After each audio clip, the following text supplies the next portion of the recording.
Hello everybody and welcome. Today we're going to be talking about what is a computer, how one works, and why we ourselves might be computers. Simply put, a computer is a machine that stores, reads, and transforms data. But when we think of a computer, this definition isn't really what comes to mind. See, normally we think of a computer as something like this, or only recently, something like this. But I would argue that those pictures are indeed limiting definitions of a computer. You see, there is much more to a computer that meets a desk. Despite having reached billions of people for the last half-century, the computer is still something only very few people understand. Every single one of you watching this video knows how to work a computer, or at least some form of one as you managed to get on YouTube and click this video, but how many of you actually know how one works? Few, I hope, otherwise I'd be succumbing to redundancy. So, with that being said, I present to you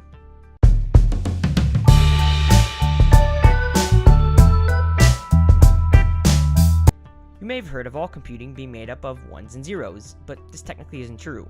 If we boil it down, computing is made up of the movement of electrons, or electricity, through a series of gates and paths on a circuit board. We represent those movements of electrons, or a flow of electricity, with a 1 or a 0. The decision that the electricity makes to take certain paths is actually a matter of physics. If this is the case, computer science is really just the theoretical study of the movement of these electrons and their paths through algorithms and such. Therefore, it shouldn't necessarily be a separate science from physics, right? Well, no, because the study is far from actually studying physics, save for some overlapping math courses, but at least now we can appreciate that computer science is just the intricate study of one aspect of physics. Now, back to that zeros and ones thing. That thing is called binary, and binary is a number system. Now, to understand the computer, you need to know how binary works. So, while this won't be a comprehensive tutorial on binary, I will show you how the binary system is used.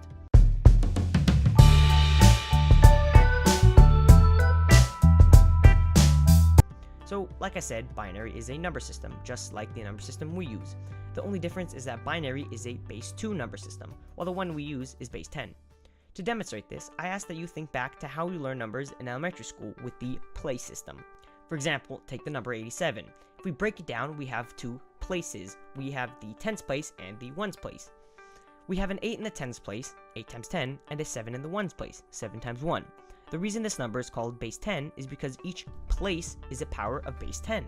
The ones place is 10 to the 0 times whatever number is there, the tens place is 10 to the 1 times whatever number is there, and the hundreds place is 10 to the 2 times whatever number is there, and so on. That whatever is the multiplier and can be 10 digits ranging from 0 to 9, one less than the base. With that being said, base 2, or binary, uses one less than the base in its multipliers, so 0 and 1. And instead of the multipliers being multiplied by powers of 10, they are done so using powers of 2. For example, 101 means 1 in the 2 to the second place, 0 in the 2 to the first place, and 1 in the 2 to the 0 place. So if we add them up, 2 to the power of 2 times 1, plus 2 to the power of 1 times 0, plus 2 to the power of 0 times 1, we get the number 5 in base 10, which is the normal 5 we understand. Therefore, 5 in binary is 101, and the binary number 101 in base 10 is 5. The reason binary was used in computing and not any other base system like base 10 was because binary, having only two options, 0 and 1, can be used to represent the two states of electricity we care about, flowing or not flowing, on or off, however you wish to see it. If we use base 10, we would have to then have 10 states of electricity, but we just don't, so binary kind of had to happen when describing the flow of electricity.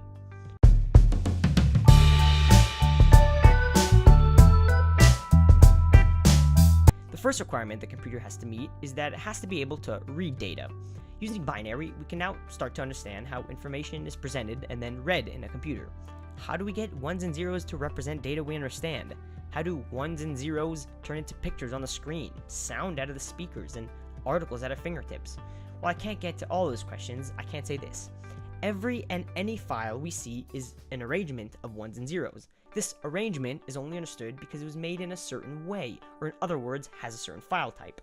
File types are instructions, written by programmers, on how to open the set of ones and zeros to get the media we want. They are how we read the data. For example, for a picture, it is instructions on which pixel is to light up as which color, as to make the picture. However, it must be said that these instructions are unique to the file type, so if I try to open a JPEG file but I'm telling my computer I want to use the PNG algorithm, it won't be able to view that JPEG picture. Now that you can see how information is represented by ones and zeros and the file types that surround them, let us move on to the second requirement of a computer, and that is that it needs to be able to manipulate data.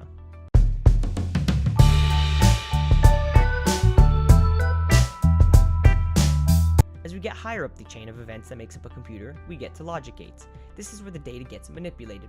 Logic gates are elementary objects in the circuit of a computer that physically divert electricity to a certain path depending on its inputs. For example, let us take a look at an AND gate. An AND gate has 2 inputs and 1 output. Each input represents a point where electricity is either flowing or not, represented by a 1 or a 0, and the output tells us what those set of inputs yielded, whether it be a flow of electricity or not, again represented by a 1 or a 0. This AND gate is a small, real, physical device that sits on circuits and diverts electricity based on the physical interaction that occurs in the gate. We can logically map out which sets of inputs yield what types of outputs to create logic algorithms. To explain this, let us look at how the output of an AND gate can be mapped. For the output to read a 1, both inputs 1 and 2 have to have electricity flowing to them. Therefore, 1 and 0 yield 0, 1 and 0 yield 0, 0 and 1 yield 0, and 1 and 1 yield 1. The way in which we map out this logic is by a truth table, as shown here. This is the truth table for an AND gate.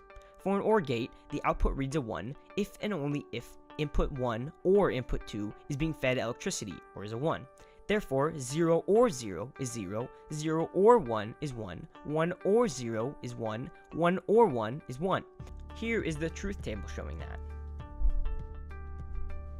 Now that we have these two, let me introduce NOT. The NOT gate simply flips the input and reads that as the output, so if input is 1, output is 0, and vice versa.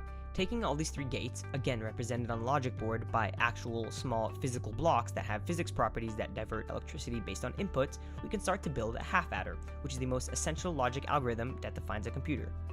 Here is a half adder. It adds 2 1-bit numbers to output a sum, that number, and a carry, a number that is used later.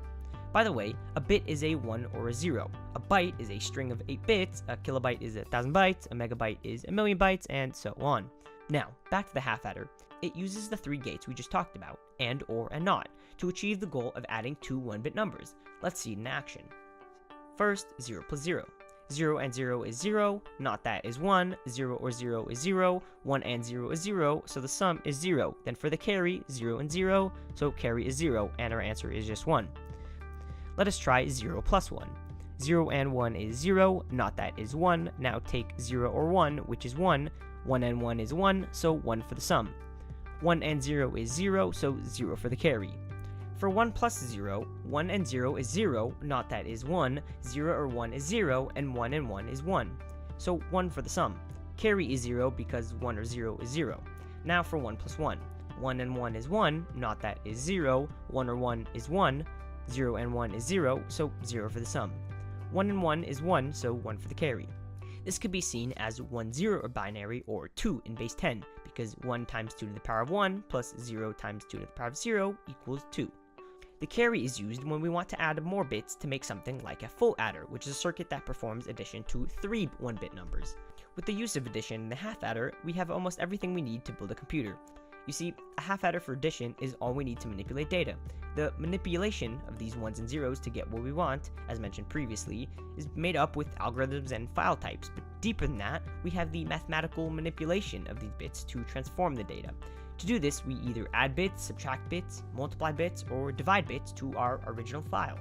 This can be done with simply the addition we were able to perform with the half adder, because subtraction is just the reverse of addition, multiplication, simply put, is addition multiple times, and division is just multiplication in reverse. Therefore, with the half adder and beyond, we can perform mathematical operations to transform the bits in order to satisfy our manipulation of data requirement.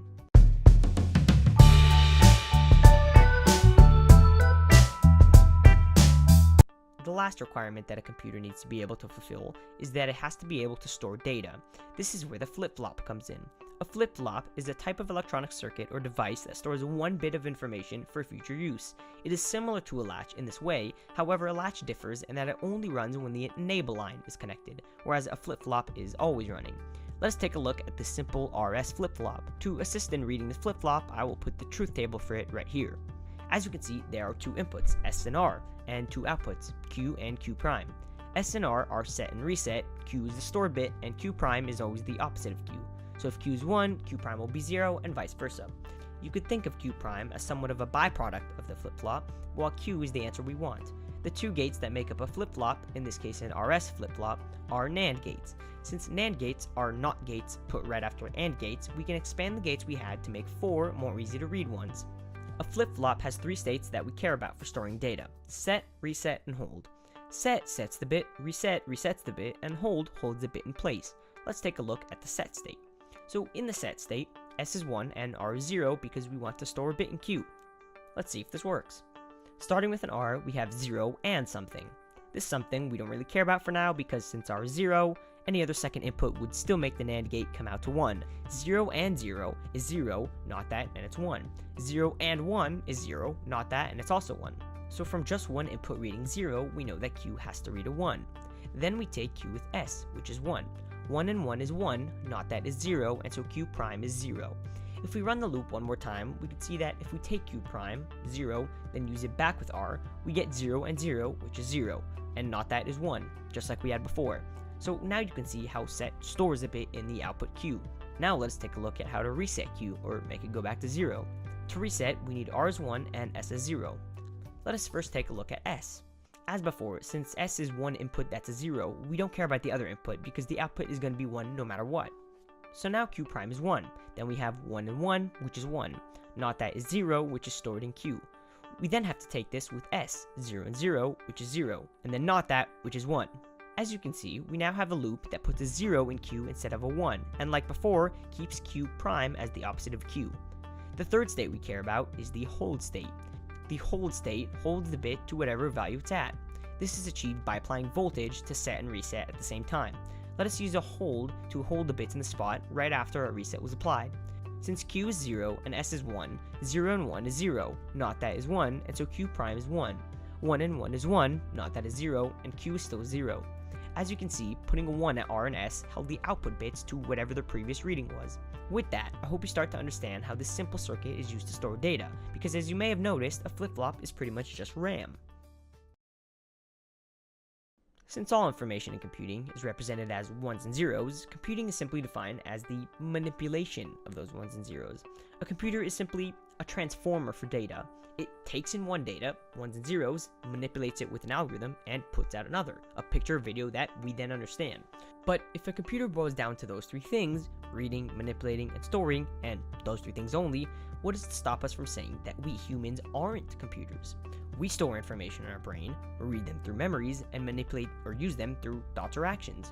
Everything we do boils down to those 3 things. If I speak English, for example, as I'm doing now, I'm putting into action the memory I retrieved from the information I once learned about English. If I drive a car, I am putting into action a memory from the information I received when I learned to drive a car.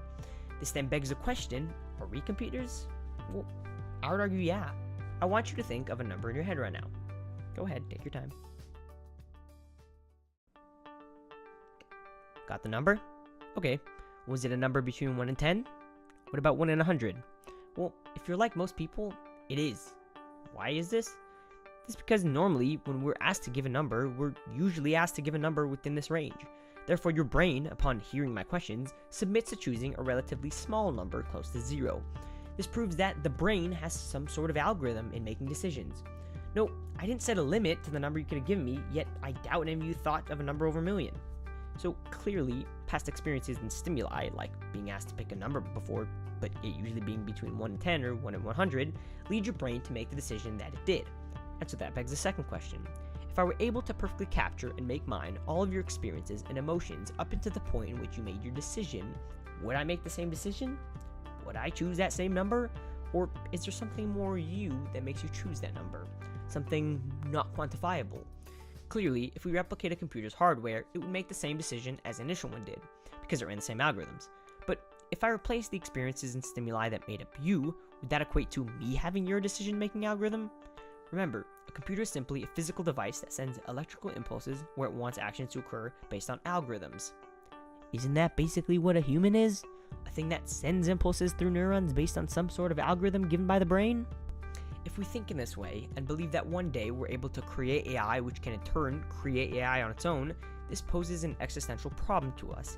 If we're able to create AI that on its own created AI, it opens up the possibility that we ourselves could be AI that was created by some AI above us. And if this is the case, did we ever have free will, or are we simply just God's computer?